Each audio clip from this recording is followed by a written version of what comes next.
We have 2 weeks until Blackpool 2023. Let's get stuck in.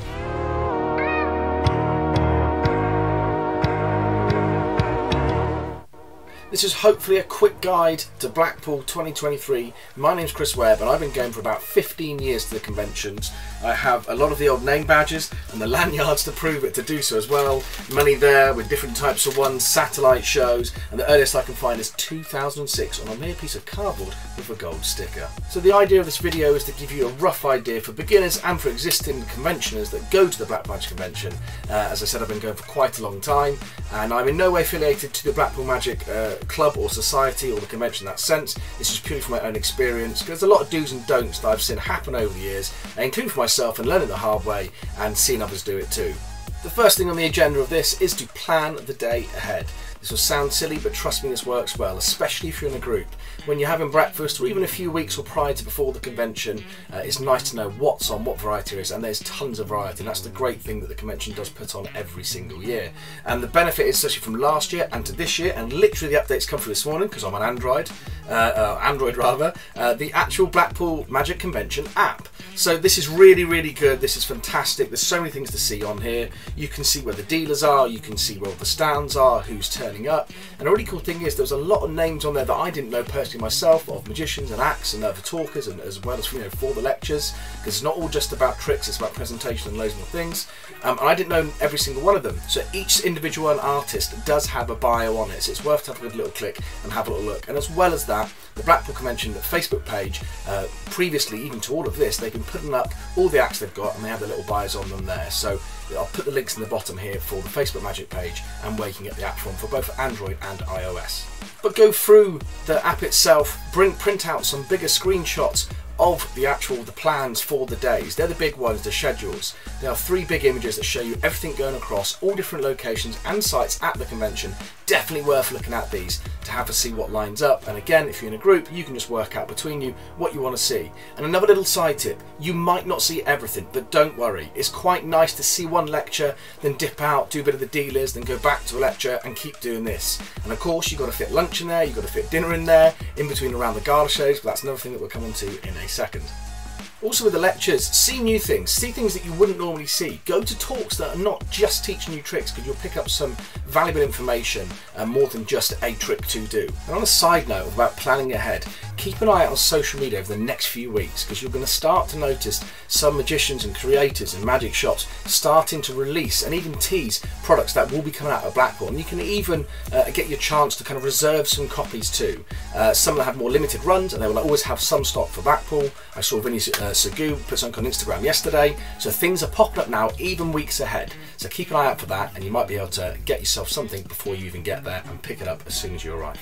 Let's talk about the mecca of the convention for me. This is the big one that I love about Blackpool and the variety it has, and that is the Dealers Hall. The Dealers Hall is great. A little bit of advice, when you first walk in, I hit the balcony straight away. We always say it's like the beginning of Jurassic Park, when the gates open and the music kicks in and you see everything that's there kind of to offer for the convention. And as well as that, a little thing on the balcony as well is, well, sometimes in the past especially, you get a lot of people that are not from the UK and kind of European areas, so you get to see different stuff again that you wouldn't normally see. It's a nice chance to pick up and stock up on things. There's decks of cards that I get from 808 Magic Store, which is a great little company, and all their stuff is really hard to obviously get over to the UK. So this is your chance to pick up those things that would be harder to ship over and get. And of course you get to see them all in person. Over the years you'll notice that you spend less. Reason being, you start to think, am I going to use that? But sometimes you can buy the most odd random thing and actually end up using it later a few years down the line. So you never know. If you like it, if it catches your eye, take it. There's probably a reason. Some people wait for the last day deals on a Sunday. Now this is pros and cons. Yes, sometimes you can get things a little bit cheaper. I've done it in the past, but then of course the risk is you have a chance of missing out on buying certain items. I went one year, I went straight on the balcony, we were straight in there on the first day. I come across, I see something, I like it, I buy it, I come back within 20 minutes to get one for a friend because they saw it as well, and the whole cloth had a thing over them and they've been bought out by another magic company there at the convention. So sometimes that happens as well. So it's definitely worth trying to get the special bargains nice and fast, because you never know when they might sell out throughout the weekend. Don't worry, you have 3 days of shopping in the dealers hall.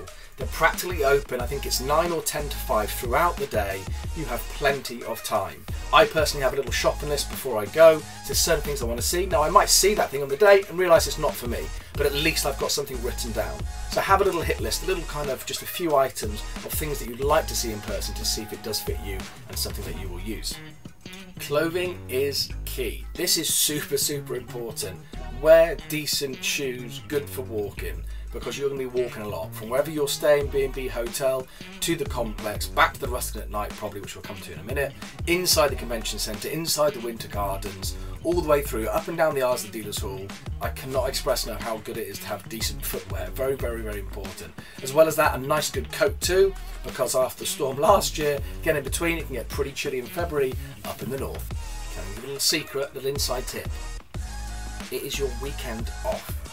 I know you might be there to network and things like that, but essentially we're all there together, we all know who each other's job is, we are magicians of some form, or entertainers of some form.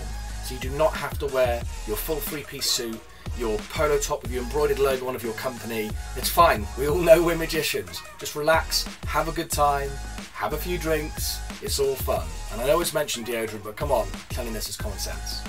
One of the highlights for us as a group is Beat the Wand. It's so good. It's on the Saturday night, tends to be quite later on in the evening.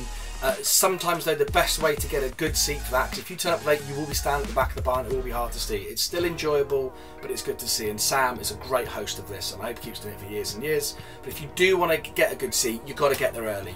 You're probably going to have to skip a gala show, miss another show, but you do have to get there early in order to secure a seat. But it's definitely worth a watch, and that is in the they call it Victorian bar, but the Spanish bar at the little back part section. The place that looks like a ship. It's great. Have a look there. Dining and food is a fun one again, because every year you try and get in somewhere and you can't. There's a Pizza Express kind of direct straight away for Big Pizza Parlour straight opposite the main convention centre. That's normally rammed. There are other places too, your Nando's you can never get into as well, but there are loads of places to eat in Blackpool. So just have a look ahead, find some restaurants, do a bit of reservation, and it is worth asking if they do book out tables and so on, so you can do that. You might get lucky and find somewhere and take over the whole place, but that's what tends to happen. The best thing for lunch though, the super easy option, and it kind of I think covers quite a lot of dietary requirements too, is the Subway next door. Pop out, grab your food, get back in, refuel, back to the dealers. It's super simple, get a Subway. Ruskin. Now obviously this is a place, I will show you where it is, I'll put a link up there just if you've never been there before, but this is the place where you go, where everyone kind of meets at the end when the convention centre closes, the Winter Gardens complex. All the magicians tend to meet here. They have multiple layers. They have a top layer of a bar at the back, they have a ground floor section which is much bigger, especially from last year too, so there is that as well. You go there, and personally for me, 9 times out of 10 the best trick I will learn will probably be at the Ruskin. There's loads of things you can buy inside the convention centre, but there's always little hidden gems that you see other people doing, and it's just a great time to be social and have a few drinks and have a good laugh and catch up with everybody and just see what everyone's up to. And one more little ad note, come on, don't be that guy or girl, but don't be that person. When you're seeing a trick, when someone's taking their time to show you a trick, if they flash, if you know the move, if you know the secret, don't snip in and go, oh yeah, or don't go, oh yeah, nice double lift. We don't need to do it, it's fine, just embrace the magic. If you want to do it constructively afterwards, fine, but don't do it halfway through the performance. Just let everyone do magic, and again, have a few drinks, let's all relax, it's going to be a good one. And last of all, come and say hi. Come and say hi to me. If you see me at the convention, say hi. I don't do a lot of these kind of YouTube-y, social media things, but it'd be great to see you, great to have a drink, great to have a chat, and I hope there's some use to this video, but if not anyway, I will see you in a few weeks' time at the Blackpool Magic Convention 2023. See you there.